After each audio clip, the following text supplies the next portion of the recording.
आओ अंग्रेजी सीखें। जी हाँ, आओ अंग्रेजी सीखें का यह वीडियो नंबर 9 है। जी हाँ, आज जो वीडियो का क्रम है वो वीडियो नंबर 9। जी हाँ, 9 वीडियो नंबर है।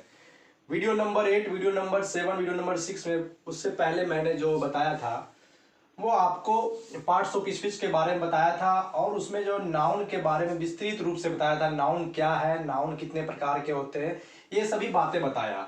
वो इसलिए बताया क्योंकि आगे जो चीजें हैं पार्ट्स ऑफ स्पीच का, pronoun, adjective, verb, adverb, preposition, conjunction, interjection, ये बिल्कुल नाउन से रिलेटेड है। और इसीलिए मैंने सर्वप्रथम जो है आपको बताया था कि नाउन क्या है, हम कैसे नाउन की पहचान करेंगे, नाउन कितने प्रकार के हैं, आधुनिक ग्रामर के अनुसार कितने प्रकार के हैं, प्राचीन ग्रामर के अनुसार कितने प्रकार के हैं, ये दोनों प्रकार के अनुसार जो है क्यों हुआ और कैसे हुआ, ये सभी बातें मैंने पिछले वाले वीडियो में आपको बताया। पिछले वाले सारे वीडियो का लिंक डिस्क्रिप्शन में मिलेगा, आप चाहें तो वहां से देख सकते हैं। आओ अंग्रेजी सीखे का वीडियो सीरीज जो है उसका प्लेलिस्ट लिंक भी है, वो भी आपको डिस्क्रिप्शन में मिलेगा, वो आप देख सकते हैं। तो चलिए आज की टॉपिक पे हम जानते हैं। आज मैं आपको बताऊंगा कि हम प्रोनाउन को कैसे पहचानेंगे, प्रोनाउन क्या है, एडजेक्टिव क्या है, वर्ब क्या है, पार्ट्स ऑफ स्पीच जो एक इंपॉर्टेंट चैप्टर है इंग्लिश ग्रामर का, अंग्रेजी सीखने के लिए एक इंपॉर्टेंट चैप्टर है पार्ट्स ऑफ स्पीच। उसमें जो भी आर्ट है, जैसा कि मैंने आपको पहले बताया था कि अंग्रेजी में जितने भी वर्ड्स है, अंग्रेजी भाषा में जितने भी वर्ड्स है उसे 8 भागों में बांटा गया है। नाउन टू इंटरजेक्शन, उसे ही पार्ट्स ऑफ स्पीच कहते हैं। और उसके जो पहले भाग है वो तो पहले बता चुका नाउन के बारे में, और बाकी जो बचा प्रोनाउन से लेकर इंटरजेक्शन, उस पर आज हम विस्तृत चर्चा करेंगे। चलिए देखिए, एक एग्जाम्पल लेते हैं। राम इज हैप्पी, फिर इसी के लिए लिखते हैं ही इज गुड। तो देखिए प्रोनाउन जो क्या है, देखिए फील कीजिए, प्रोनाउन, इसका जो नाम है वो क्या है, प्रोनाउन। इसी में इसका परिभाषा है, जो नाउन की जगह पे आता हो। जी हाँ, ऐसा वर्ड, ठीक है, एक ऐसा शब्द जो नाउन की जगह पे आता हो उसे हम लोग प्रोनाउन कहते हैं। जैसे हमने यहाँ बोला राम इज हैप्पी, फिर उसी के बारे में बोला ही इज गुड। चाहते तो हम यहाँ पे राम बोल दे सकते हैं, Ram is happy, Ram is good, लेकिन नहीं, नाउन का प्रयोग एक बार होता है और उसी के बारे में अगर पुनः हम कहना चाहते हैं तो वहां पे प्रोनाउन कहते हैं। तो प्रोनाउन का मतलब आप जान गए होंगे। प्रोनाउन मतलब प्रो प्लस नाउन, यानी जो नाउन के जगह पे आता हो उसे हम लोग प्रोनाउन कहते हैं। और कोई भी ले, जैसे यहां बोलेंगे सीता इज अ गर्ल, फिर लिखेंगे सी इज अ टीचर, तो आप जान रहे हैं कि सीता के बारे में बोले तो यहाँ जो सी आया है वो एक प्रोनाउन है, यहाँ पर राम के लिए जो ही आया है वो एक प्रोनाउन है। तो आपने जाना कि जब नाउन के जगह पे किसी भी वर्ड का यूज करते हैं, नाउन के बदले यूज करते हैं, तो वो आपका प्रोनाउन होता है। कई सारे प्रोनाउंस है, इसके प्रकार, इसके काइंड्स और उसके सभी डिफिनेशंस को मैं आगे बताऊंगा। पहले अभी हम लोग समझेंगे कि प्रोनाउन क्या है, उसके आगे एडजेक्टिव क्या है, वर्ब क्या है, एडवर्ब क्या है। ये सभी जब हम लोग पहचानने के लिए सीख जाएंगे तो ये जितने भी पार्ट्स ऑफ स्पीच है उसके काइंड्स को पढ़ेंगे, उसके डिटेल में जाकर पढ़ेंगे तो आप समझ गए होंगे कि प्रोनाउन क्या है। ज्यादा एग्जांपल्स नहीं ले रहे हैं, अभी आपको समझा रहे हैं कि प्रोनाउन क्या है। जो नाउन के जगह पे आएगा वो प्रोनाउन है। उसके कई सारे एग्जांपल्स है, ही, सी, जैसे वी, यू, दे, ये सभी किसी न किसी नाउन की जगह आते हैं। दिस, डैट, जो भी नाउन के जगह पे आएंगे वो सभी क्या होंगे, प्रोनाउन होंगे। इसके कई सारे फॉर्म्स भी होते हैं जो आगे आपको बताऊंगा। काइंड्स ऑफ प्रोनाउन जब आप पढ़ेंगे तो इसके फॉर्म्स भी बताएंगे कि कौन सा प्रोनाउन है। कई तरह के प्रोनाउन होते हैं, लगभग 8 से 10 प्रकार के प्रोनाउन होते हैं जो आगे जानने की जरूरत होगी। अभी आप जानिए कि प्रोनाउन क्या है, प्रोनाउन को कैसे पहचानेंगे। तो ये था आपका प्रोनाउन। अब आगे बढ़ते हैं। आपका जो तीसरा है वो है एडजेक्टिव। देखिए एडजेक्टिव, ठीक है, तो आप यहां जानिए कि जो नाउन और प्रोनाउन का, नाउन और प्रोनाउन मैं यहां लिख रहा हूं, जो नाउन और प्रोनाउन का विशेषता बतलाता हो, कोई भी नाउन या प्रोनाउन के बारे में एक ऐसा word, A word that qualifies a noun और प्रोनाउन, जो किसी नाउन या प्रोनाउन का विशेषता बतलाता हो, उसको हम लोग एडजेक्टिव कहते हैं। तो इसको एग्जांपल लेकर क्लियर करते हैं। जैसे यहां पे देखिए Ram is a good boy. तो देखिए यहाँ पे राम भी नाउन है और बॉय भी नाउन है, तो यहाँ पे गुड आया है। गुड किसके लिए आया है? बॉय के लिए आया, नाउन के लिए आया है, इसलिए ये जो है वो आपका एडजेक्टिव है। इसलिए कि एडजेक्टिव हमेशा किसी न किसी नाउन या प्रोनाउन के पहले होता है, नाउन के पहले होगा, ज्यादातर नाउन के पहले होगा, और यह नाउन या प्रोनाउन का विशेषता बतलाता है। तो यहाँ पे बॉय का विशेषता बतला रहा है, बॉय लड़का, कैसा लड़का? अच्छा लड़का। कैसा लगा जब प्रश्न करेंगे तो ज्यादातर में जो है पता चल जाता है कि एडजेक्टिव कौन सा है। तो यहाँ पे जो गुड है वो एक एडजेक्टिव है। ऐसे ही बोल सकते हैं आई एम फाइन। देखिए तो आई के लिए फाइन है, फाइन आया है, आई को डिफाइन कर रहा है, आई को क्वालिफाई कर रहा है, मतलब आई के बारे में बता रहा है। तो यहाँ फाइन क्या है? एडजेक्टिव है। तो इस तरह से वो समझ सकते हैं। दिस इज अ रॉटन एग, यह एक सड़ा हुआ अंडा है। तो देखिए एग के लिए आया रॉटन, तो ये आपका एडजेक्टिव हो गया। तो आप समझ सकते हैं कि जो वर्ड, एक ऐसा वर्ड जो नाउन और प्रोनाउन का विशेषता बतलाता हो, ठीक है, उसे क्वालिटी के बारे में बताता हो, उसकी क्वांटिटी के बारे में बताता हो, किसी तरह का भी विशेषता बतलाता हो, तो वो आपका एडजेक्टिव होता है। और इस तरह से हम नाउन और प्रोनाउन के आधार पर एडजेक्टिव की पहचान कर सकते हैं। जैसे आपको बताया कि जैसे नाउन से जब समझते हैं तो प्रोनाउन समझ आते हैं, आप नाउन प्रोनाउन समझेंगे तो फिर एडजेक्टिव समझ जाएंगे, क्योंकि एडजेक्टिव जो वर्ड होता है वो नाउन और प्रोनाउन का विशेषता बतलाता है। अब आगे बढ़ते हैं। अगला जो आपका है वो है वर्ब। देखिए बहुत आसानी से आपको हम बता रहे हैं। सबसे पहले आपको पहचान करना होगा, बहुत इंपॉर्टेंट है। अगर आप नाउन से लेकर के इंटरजेक्शन तक के वर्ड्स को पहचानने सीख जाते हैं तो कई सारा अंग्रेजी के चैप्टर्स समझने में आपको बहुत आसानी होगी, क्योंकि आगे इसका रिलेशन हमेशा आपको रिलेट करने के लिए कहा जाएगा। देखिए अब जो है वो आपका है वर्ब। वर्ब मतलब आप जान ही रहे हैं, क्रिया, ठीक है। किसी चीज के होने या करने का बोध जहां होता हो, किसी चीज के होने या करना, यानी डूइंग वर्ड्स, जो करने का बोध कराता है, होने का बोध कराता है, एक्शन वर्ड्स जो होता है, उसको हम लोग वर्ब कहते हैं। देखिए हम लिख नहीं रहे, आपको हम समझा रहे हैं। आप चाहें तो बाद में वीडियो रिप्ले करके परिभाषा को लिख सकते हैं। मैं एग्जांपल देकर आपको समझाता हूं। किसी चीज के होने या करने का जहां भाव व्यक्त होगा, ऐसा वर्ड जिससे किसी चीज के करने या होने का भाव हो, वो आपका वर्ब होता है। जैसे कैसे? आई राइट अ लेटर, मैं एक पत्र लिखता हूं। तो यहाँ राइट जो है ये एक डूइंग वर्ड्स है, यानी इससे क्रिया हो रहा है, काम हो रहा है, इसका मतलब होता है लिखना। और एक बात और है, जिससे किसी होने या करने का बोध हो, उसके हिंदी वर्ड में ना लास्ट में आता है। तो एक तरह से इस तरह से भी हम पहचान कर सकते हैं कि अगर उसके हिंदी वर्ड में ना आता हो तो आपका वो वर्ब होगा। लेकिन अगर कोई नाम हो तो वहां पे ये नहीं कह दीजिएगा कि वर्ब। रीना, आप देख लीजिए कि इससे करने या होने का भाव व्यक्त नहीं होता है, ना रहने से मतलब नहीं है, ना भी हो और उससे करने या होने का भाव व्यक्त हो। एक ऐसा वर्ड जिससे होने या करने, कुछ होने या करने, एक्शन वर्ड्स, क्रियाकलाप वाला जो होता है, जिसमें हाथ पैर किसी शारीरिक अंग का प्रयोग होता है, वो आपका वर्ब होता है। तो इस तरह से लिखना, पढ़ना, खाना, उठना, बैठना, सोना, जागना, हिंदी में ये सभी जो इसके अंग्रेजी वर्ड्स होंगे वो सभी क्या होंगे? वर्ब होंगे। तो आप समझ गए होंगे कि वर्ब क्या है। देखिए सारा का मैं आप बता रहा हूँ डिफिनेशन, आप जो है सुने ध्यान से और समझे एग्जांपल्स को समझते हुए। अब आगे बढ़ते हैं एडवर्ब। एडवर्ब के बारे में देखिए, नाउन के बारे में बता दिए पहले ही, प्रोनाउन क्या है अभी बताया है, एडजेक्टिव क्या है वो भी बताया है, वर्ब क्या है वो भी बताया है, कुछ एग्जांपल से बताया है। अब आपका जो है वो है एडवर्ब। एड आ गया, वर्ब को डिफाइन करेगा। एक ऐसा वर्ड जो वर्ब की विशेषता बतलाता हो, एक ऐसा वर्ड जो वर्ब की विशेषता बतलाता हो। देखिए बिल्कुल हिंदी में आपके अपने भाषा में समझा रहे हैं। जब आप अंग्रेजी सीख जाएंगे तो किसी भी चीज को अंग्रेजी में लिख सकते हैं, ट्रांसफॉर्म कर सकते हैं, ट्रांसलेट कर सकते हैं। तो अभी आप यही समझिए कि एडवर्ब क्या है, जो वर्ब की विशेषता बतलाता हो। नाम से क्लियर, एडवर्ब, ठीक है, एडवर्ब तो जो वर्ब की विशेषता बतलाता हो, एक ऐसा वर्ड जो वर्ब की विशेषता बतलाता हो। जैसे माई फादर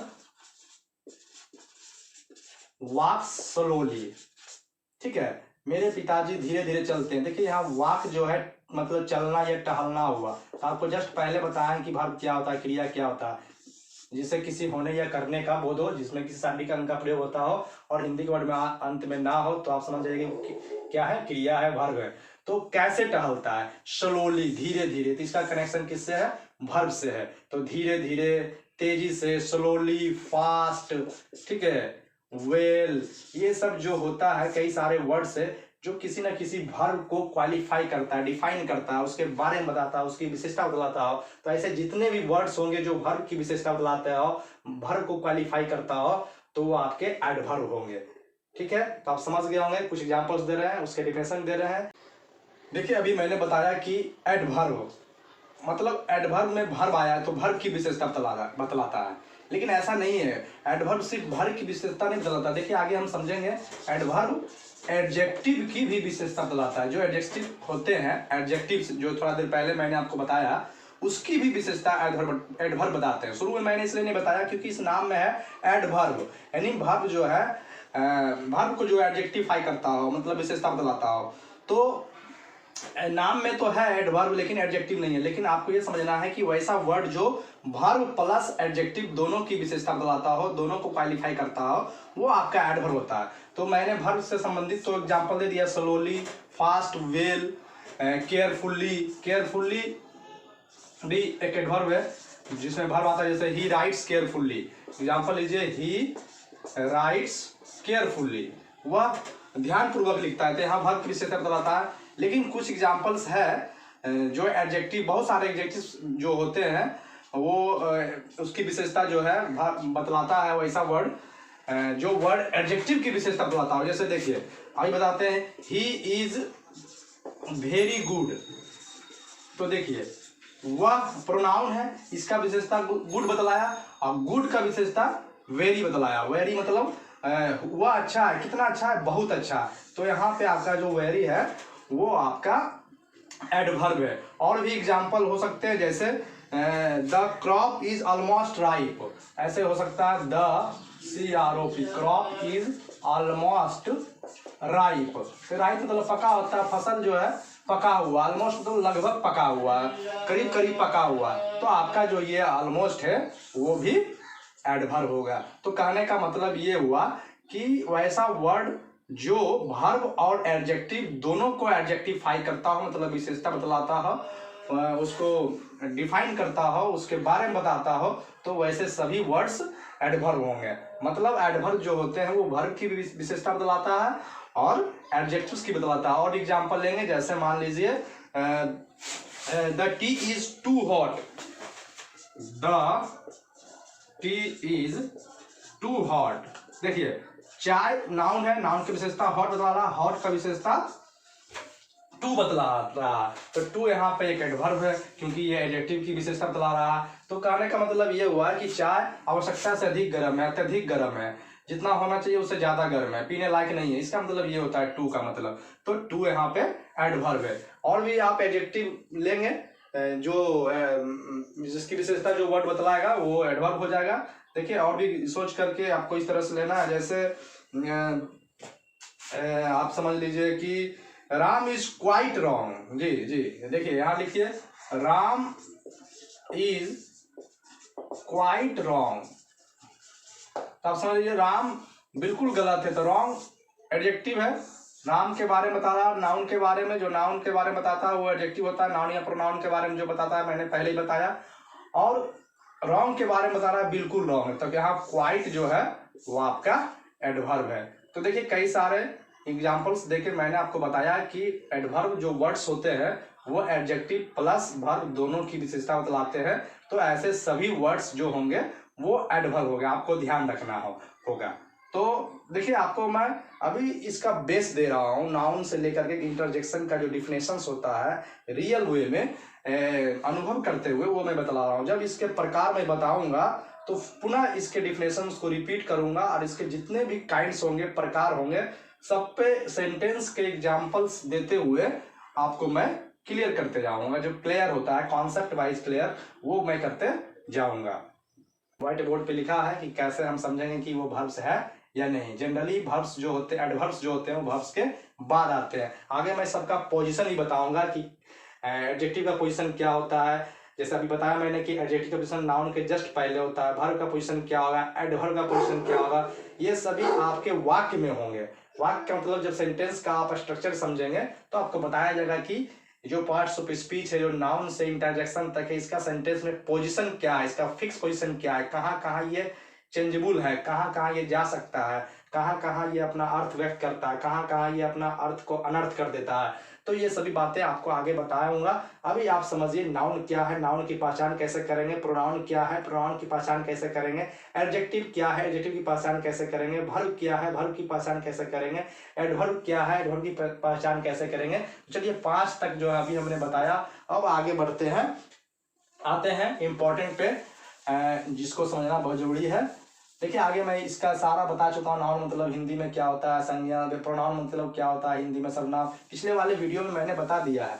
अगर आप थोड़ी बहुत भी परेशानी समझने में झेल रहे हैं तो निश्चित रूप से आपको जो है पिछले वाले वीडियो डिस्क्रिप्शन में लिंक दिया होगा, आप उस पर जाके देख सकते हैं और फिर इस वीडियो को देखें, आपको और अच्छा से समझ में आएगा। तो चलिए 6 नंबर का जो पार्ट्स ऑफ स्पीच है, पार्ट्स ऑफ स्पीच का जो पार्ट है वो है प्रीपोजिशन। प्रीपोजिशन देखिए ये भी नाउन से, मैंने आपको बताया कि आगे जो भी है वो नाउन या प्रोनाउन से रिलेटेड है, तो इसलिए नाउन के बारे में मैंने पहले बहुत अच्छी तरीके से बताया था आपको। प्रीपोजिशन, जी हाँ, जो पोजीशन बताता हो, जो नाउन या प्रोनाउन के बीच की स्थिति को डिफाइन करता हो, एक ऐसा वर्ड जो नाउन या प्रोनाउन का संबंध स्थापित करता हो। दो नाउन या दो प्रोनाउन जहां भी होंगे वाक्य में, सेंटेंस में, उसके बीच जब संबंध स्थापित करता हो, पोजीशन क्वालिफाई करता हो, तो वो आपका प्रीपोजिशन होता है। जैसे एक एग्जांपल लेकर हम समझ सकते हैं, the cat is on the table. देखिए यहाँ टेबल भी नाउन है और कैट भी नाउन है, ठीक है, और यहाँ पे ऑन जो है वो प्रीपोजिशन है। क्यों है? देखिए कैट और टेबल के बीच जो है ये रिलेशन क्रिएट कर रहा है। कैसे कर रहा है? बिल्ली टेबल पर है, अगर हम पर को हटा देते हैं तो बिल्ली टेबल है, तो बिल्ली टेबल है, ऑन नहीं बोलते हैं तो क्या होता है? खत्म हो जाता है, दोनों के बीच कोई संबंध ही नहीं होता है, लगता है कि दोनों अलग अलग है। लेकिन जैसे ही हम बोलते हैं बिल्ली टेबल पर है, तो ये पर जो है कैट और बिल्ली के बीच एक रिलेशन स्थापित करता है, एक पोजीशन स्थापित करता है, और ऐसे ही वर्ड्स को हम लोग क्या बोलते हैं?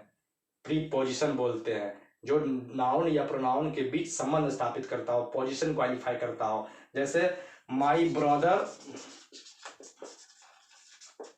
इज इन स्कूल, देखिए मेरा भाई स्कूल में है, अब मेरा भाई है, कोई रिलेशन नहीं है ब्रदर स्कूल में, जैसे बोलते हैं मेरा भाई स्कूल में है तो इन जो है रिलेशन स्थापित कर देता है, तो ये भी प्रीपोजिशन हो गया, ऑन प्रीपोजिशन हो गया, इन प्रीपोजिशन हो गया, एट प्रीपोजिशन हो गया, ओवर प्रीपोजिशन हो गया, ऑफ प्रीपोजिशन हो गया। बहुत सारा प्रीपोजिशंस है जिसके बारे में आपको जब काइंड्स ऑफ प्रीपोजिशन पढ़ेंगे, उसके यूजेस पढ़ेंगे, बहुत ही इंपॉर्टेंट चैप्टर है, एग्जाम्स में भी आते हैं, कंपटीशन के एग्जाम्स में बहुत सारे प्रीपोजिशन फीलर का एग्जाम्स जो क्वेश्चंस होते हैं फिल करने के लिए, वो प्रीपोजिशन से रिलेटेड होते हैं, बहुत कंफ्यूजिंग होते हैं, कॉमनली मिस्टेक वाला होता है, तो इसके बारे में और विस्तृत से जानकारी देंगे। पहले अभी आप समझिए प्रीपोजिशन क्या है, प्रीपोजिशन जो वर्ड्स होते हैं वो कैसे होते हैं, कैसे उसकी पहचान करेंगे। तो आपने जाना कि जो नाउन या प्रोनाउन के बीच संबंध स्थापित करता हो, दोनों के बीच के पोजिशन को क्वालिफाई करता हो, रिलेशन स्थापित करता हो, वो आपका प्रीपोजिशन होता है। तो आपने जाना नाउन क्या है, प्रोनाउन क्या है, एडजेक्टिव क्या है, वर्ब क्या है, एडवर्ब क्या है, प्रीपोजिशन क्या है। अब आप जानिए कंजक्शन क्या है। जी हाँ, कंजक्शन। अब आगे बढ़ते हैं, पहले क्लीन कर लेते हैं, उसके बाद आपको बताते हैं कंजक्शन क्या है।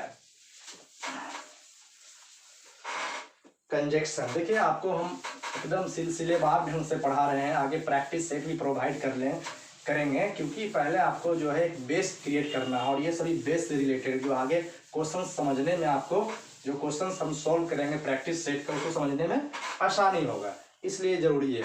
अब जो आपका 7वां है वो है आपका कंजक्शन। जी हाँ, कंजक्शन। देखिए आज जंक्शन का यूज हुआ है। जंक्शन का मतलब जो होता है जोड़ना, एक ऐसा वर्ड जो टू वर्ड्स या टू क्लाउज, उपवाक्य जिसको बोलते हैं, या टू सेंटेंसेस को जोड़ता हो। एक ऐसा वर्ड जो दो शब्दों को जोड़ने का काम करता हो, दो उपवाक्यों को जोड़ने का काम करता हो, दो वाक्यों को जोड़ने का काम करता हो, यानी कनेक्टर्स, इसको बोल सकते हैं कनेक्टर्स, सेंटेंस लिंकर्स बोल सकते हैं। यहाँ पे लिखा हुआ भी था सेंटेंस लिंकर्स, जो सेंटेंस या वर्ड्स को ज्वाइन करता हो, कंजक्शन करता हो, जंक्शन करने का काम करता हो, मेल करने का काम करता हो, ज्वाइन करने का काम करता हो, उसको हम लोग बोलते हैं कंजक्शन। जो भी ऐसे वर्ड्स होंगे वो आपका कंजक्शन होंगे। चलिए एग्जांपल देखते हैं, जैसे लिखिए सीता एंड गीता, देखिए दोनों जोड़ रहा है, सीता एंड गीता, तो एंड आपका यहाँ क्या हो गया, कंजक्शन।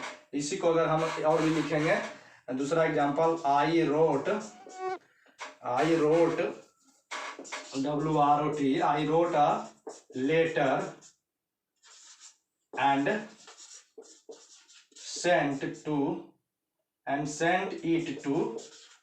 हर, ठीक है, मैंने एक पत्र लिखा और उसे भेज दिया। तो ये आपका जो एंड है, यहाँ सेंटेंस को कनेक्ट कर रहा है, यहाँ दो वर्ड को कनेक्ट कर रहा है। और भी एग्जांपल ले सकते हैं, जैसे यहाँ पर लेते हैं he worked hard but he failed, देखिए he worked hard but he failed, उसने कठिन परिश्रम किया लेकिन फेल हो गया। तो देखिए यहाँ जो बट है वो जो है ही वर्कड हार्ड एक सेंटेंस है और ही फेल्ड एक सेंटेंस है, ये दोनों सेंटेंस को कनेक्ट कर रहा है बट। तो इस तरह से आप जान सकते हैं कि एंड जो हुआ, बट जो हुआ, एट जो हुआ, ये सभी जो होता है वो आपका सेंटेंस कनेक्टर से, बहुत सारे सेंटेंस कनेक्टर से, यानी कंजक्शन है, जिसके बारे में जब उसका टाइप्स पढ़ेंगे तो आप समझेंगे। अभी आपको यही समझना है कि कंजक्शन क्या है, कैसे इसकी पहचान करेंगे। तो जो भी दो वर्ड्स, दो क्लाउज या दो सेंटेंस को ऐड करता हो वो आपका कंजक्शन है, वो आपका कंजक्शन है। तो आगे बढ़ते हैं। अब आपका लास्ट है इंटरजेक्शन। अभी आप जो है समझ गए हैं कि नाउन से लेकर के कंजक्शन तक की, कंजक्शन क्या होता है, नाउन से लेकर कंजक्शन तक आप जाने। अब आपका लास्ट जो है 8 नंबर का पार्ट्स ऑफ स्पीच, वो है पार्ट स्पीच का जो पार्ट नंबर 1 है वो आपका है इंटरजेक्शन। चलिए इसके बारे में भी जानते हैं कि इंटरजेक्शन क्या है। बिल्कुल आसान भाषा में आपको समझाया जा रहा है, अगर ये आप समझ जाते हैं और पार्ट्स ऑफ स्पीच जो है नाउन से लेकर इंटरजेक्शन तक इसकी पहचान करने जान जाते हैं तो आगे के चैप्टर समझने में आपको बिल्कुल आसानी होगी, क्योंकि हर जगह इसका रिलेशन शो किया जाता है समझाने के क्रम में। तो चलिए आपका जो है 8वां नंबर वो है इंटरजेक्शन। देखिए एक ऐसा वर्ड जो सडन फीलिंग जो होता है ना,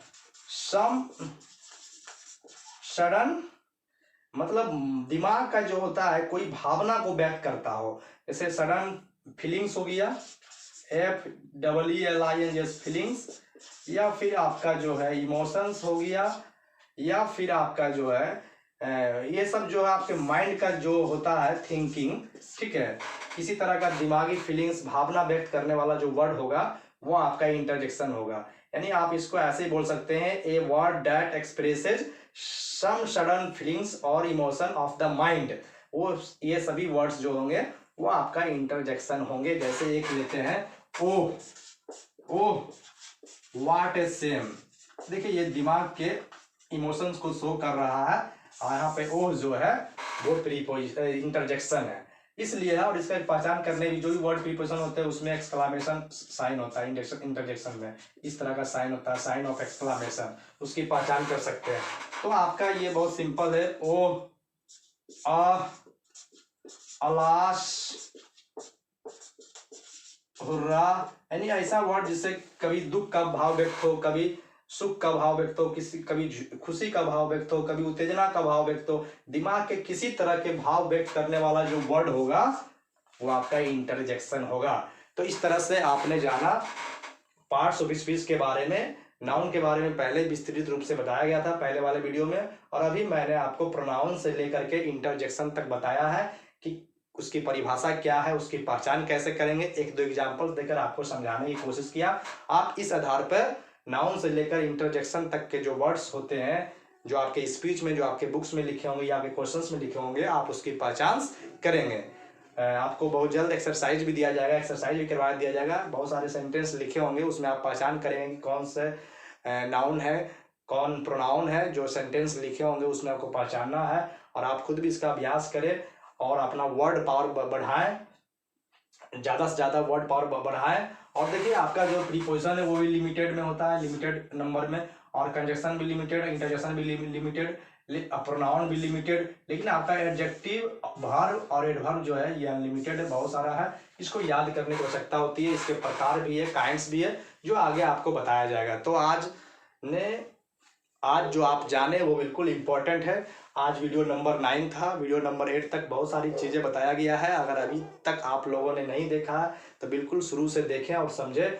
आपको अंग्रेजी की हर समस्या जो आपके अंदर है, जो अंग्रेजी के प्रति डर है, वो बिल्कुल खत्म हो जाएगा। और मैं धीरे धीरे आपको कंपटीशन की ओर ले जा रहा हूँ, कंपटीशन के क्वेश्चन सोल्व करने की ओर ले जा रहा हूँ। आप आसानी से कंपटीशन क्वेश्चन सोल्व कर पाएंगे। बिल्कुल बेसिक से मैं आपको रिलेट करते हुए वीडियो प्रोवाइड कर रहा हूँ और एक मजबूत बेस बनाने की कोशिश में जुटा हूँ।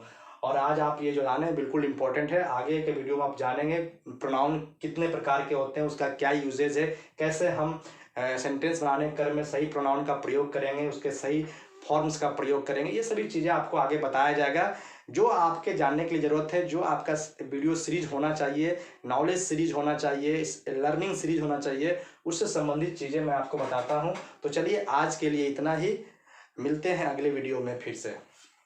जय हिंद।